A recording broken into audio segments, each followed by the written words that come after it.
Assalamualaikum warahmatullahi wabarakatuh. Kali ini kita akan membawakan sebuah cerita dari akun Twitter bernama Jeropoint. Oke, langsung saja kita mulai.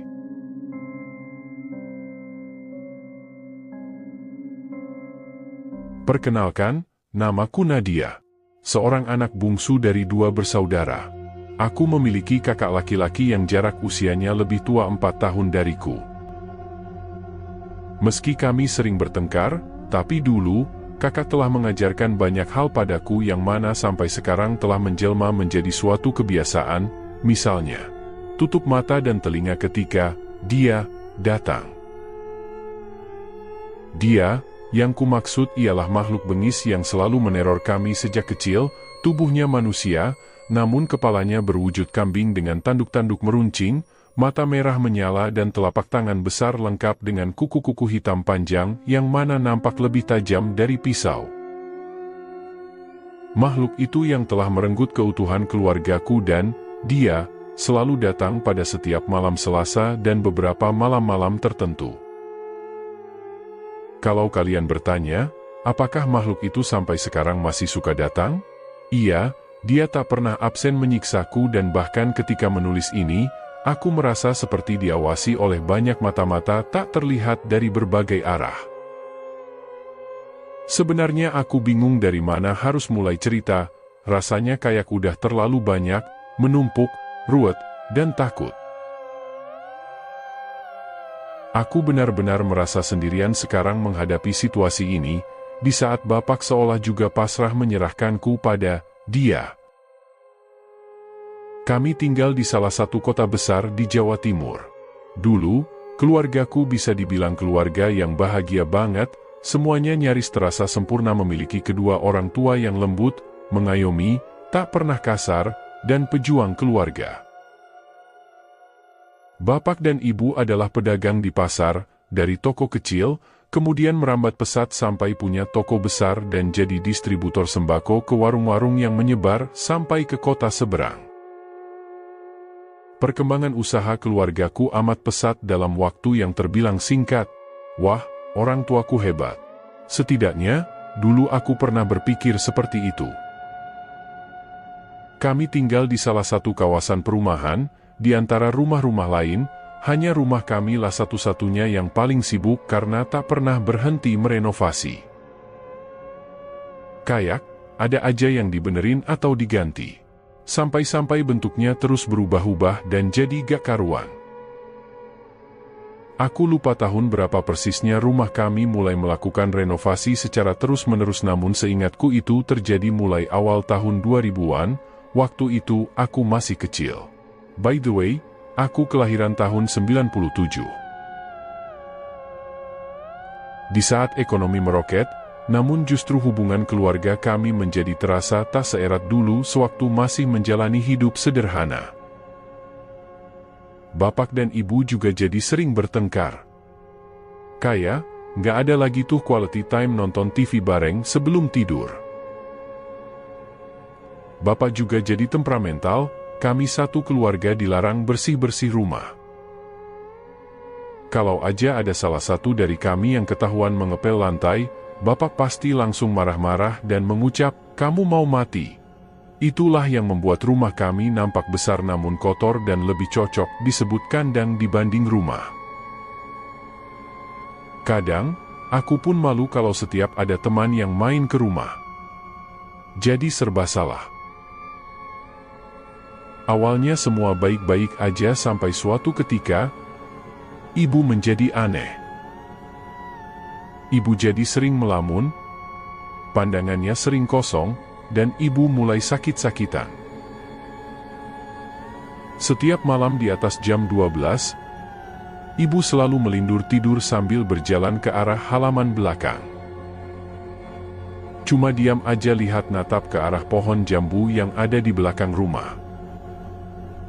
Kadang juga melindur jalan keluar rumah, tapi cuma jongkok di teras melamun dengan tatapan kosong. Ibu sering berteriak-teriak histeris ketakutan seperti disergap makhluk yang mana hanya dia sendiri yang bisa melihatnya. Waktu itu, kami berpikir mungkin itu dampak dari demam ibu. Sampai tak lama berselang, aku melihat Bapak bawa 2 kepala kambing hitam.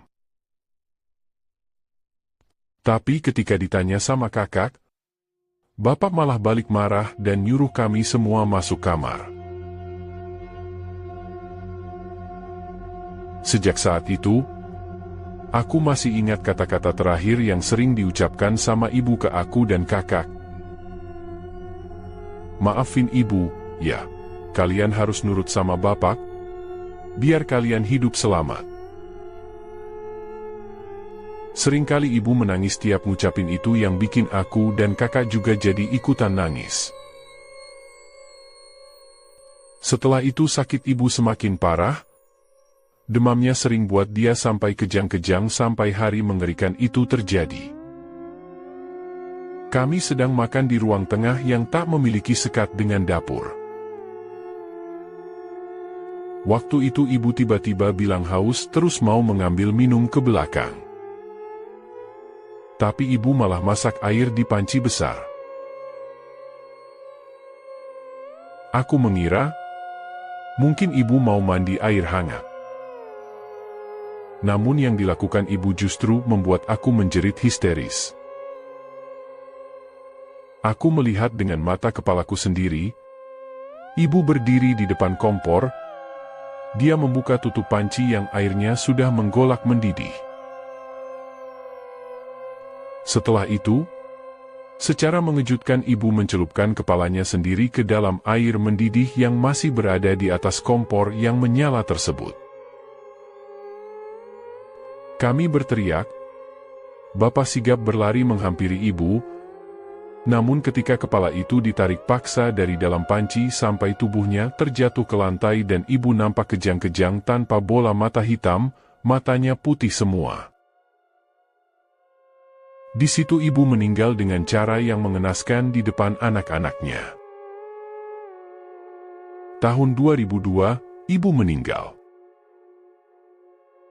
Setelah kepergian ibu, rumah kami mulai semakin banyak teror yang menjadi-jadi dan kami mulai dihantui oleh makhluk kepala kambing yang mana kehadirannya telah diundang. Kematian ibu dan bagaimana cara dia meninggal masih terus terngiang-ngiang di kepalaku. Itu merupakan duka pertama, sekaligus menjadi awal mula dari petaka yang menimpa kami. Sampai sekarang tak diketahui pasti apa alasan dibalik meninggalnya ibu. Namun orang-orang mengatakan bahwa ibu mengalami depresi tingkat akut dan gangguan kecemasan. Entah dari mana informasi tersebut bersumber, semua opini tentang ibu berkembang liar begitu saja yang kadang membuat aku dan Kakak ikut merasa tersinggung. Kok bisa ya? Mereka menilai begitu tentang ibu. Namun ya, kami cuma bisa diam, menyimpan kekesalan sendiri. Hari-hari tanpa ibu terasa jauh berbeda. Bapak juga jadi jarang pulang dan sering tidur di toko. Rumah sebesar ini cuma dihuni oleh aku dan Kakak. Sejak usaha Bapak berkembang, Bapak tidak pernah mau memakai pembantu rumah tangga. Katanya dia tidak suka kalau ada orang luar di antara kami. Alhasil ibulah yang mengurus semua pekerjaan rumah sendiri dan di waktu bersamaan ibu juga membantu usaha Bapak di pasar. Namun yang sangat terasa berbeda ialah suasana rumah. Aku benar-benar merasa asing di rumah sendiri. Suatu malam, sebelum 40 hari meninggalnya ibu, tengah malam Kakak mengetuk-ngetuk kamarku. Dia tampak gemetar ketakutan dan wajahnya banjir keringat. Namun malam itu Kakak nggak bercerita apapun. Dia cuma bilang mau tidur di kamarku, soalnya kamarnya panas. Namun beberapa tahun setelah itu, Kakak baru bercerita bahwa yang sebenarnya terjadi sebenarnya malam itu ialah dia mimpi melihat ibu di kerangkeng rantai besi. Ibu menangis kesakitan dan berteriak menyuruh kakak lari. Tapi kemudian ada makhluk hitam besar berbulu yang menyergap kakak dan akhirnya kakak tersentak bangun. Tapi ketika sudah bangun, kakak masih mendengar suara ibu menangis dari arah halaman belakang yang mana memang jendela kamar kakak menghadap langsung ke halaman belakang. Suara ibu menangis merintih terdengar begitu jelas dan tak berhenti. Merasa merinding kakak akhirnya keluar kamar dan membangunkan aku. Memang sejak kami sering ditinggal di rumah berdua, kami sering mendengar suara-suara aneh seperti derap langkah keras dari lantai atas tepatnya dari kamar ruang kerja Bapak yang kami semua dilarang untuk membuka apalagi masuk ke dalam ruang tersebut. Suara benda-benda terjatuh sendiri, suara orang menangis. Kakak juga pernah melihat sosok seperti kuntilanak yang merayap di jendela kamarnya. Kuntilanak itu katanya tersenyum lebar dengan mata melotot menatap ke arahnya. Hampir setiap malam kami sering mendengar suara kambing dari arah halaman belakang.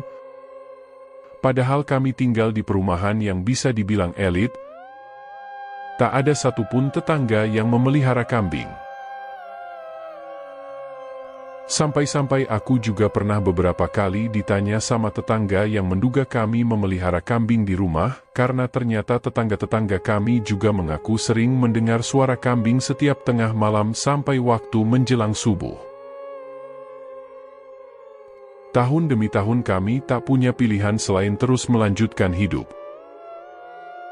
Berupaya terbiasa dengan segala keanehan-keanehan di rumah dan Bapak yang setiap hari Senin selalu saja melakukan ritual di ruang kerjanya dengan membawa kepala kambing hitam. Bisnis Bapak memang semakin maju. Bapak juga dapat banyak proyek-proyek lain. Tak memungkiri aku pun ikut menikmati segala fasilitas yang Bapak kasih dan itu memang lebih dari kata cukup. Bapak juga sering bersedekah ke masjid dan ke panti-panti. Setidaknya itu hal positif yang aku lihat dari Bapak yang secara gak langsung membantu aku menampik segala pemikiran buruk tentang Bapak. Sampai pada 2012, pertengkaran hebat terjadi antara kakak dan Bapak. Waktu itu kakak mengamuk tak terkendali sampai bawa-bawa pisau mengancam mau membunuh Bapak. Aku yang melihatnya tentu cuma bisa menangis sembari berusaha sekuat tenaga menahan kakak agar tidak kelepasan. "Kamu bunuh ibuku, sekarang gantian." Aku terkejut dengan kata-kata kasar yang berulang kali diteriaki oleh kakak ke Bapak. Kakak tersulut emosi seperti orang kesetanan. Sedangkan Bapak hanya berdiri terdiam tanpa melakukan perlawanan apapun seolah mengakui perbuatannya. Bapak tiba-tiba menangis dan berkata, "Seharusnya aku yang mati, bukan ibu." Rasa kesedihan dan penyesalan begitu mendalam dalam ucapannya, menunjukkan betapa beratnya beban yang ia rasakan setelah kehilangan. Bapak menjelaskan kalau selama ini dia melakukan pesugihan atas persetujuan ibu. Mulanya perjanjian itu tidak meminta tumbal manusia, hanya ritual dan penyerahan kepala kambing hitam sebagai pengganti tumbalnya. Tapi nggak diduga oleh Bapak, tiba-tiba dia mendapat mimpi kalau iblis itu meminta tumbal dari orang yang paling disayang oleh Bapak. Dia meminta salah satu dari anak-anak Bapak yaitu antara aku dan kakak. Namun ibu menolak. Kemudian ibu menawarkan diri untuk menjadi pengganti kami, sampai ibu meninggal secara tragis begitu. Bapak menyesal, "Maafin Bapak. Aku gak tahu gimana menyikapi kenyataan yang mengejutkan itu. Aku terlalu kaget dengan semua yang baru aja aku dengar." Satu-satunya yang bisa kulakukan sebagai anak usia 15 tahun waktu itu cuma nangis. Beberapa hari setelah itu, kakak nggak pulang ke rumah. Gak tahu dia pergi kemana. Aku cuma sendirian, ngobrol sama bapak pun hanya sekedarnya saja. Sampai bapak akhirnya mencari kakak yang menginap di rumah temannya lalu memintanya untuk pulang. Kadang ada juga yang tertipu daya. Mulanya dia tahu cuma tumbal hewani kayak ayam, kerbau, dan lain sebagainya. Tapi lambat laun si iblis minta lebih dan jadilah mengorbankan orang tersayang. Karena pada dasarnya mereka yang melakukan pesugihan itu sudah terjerat.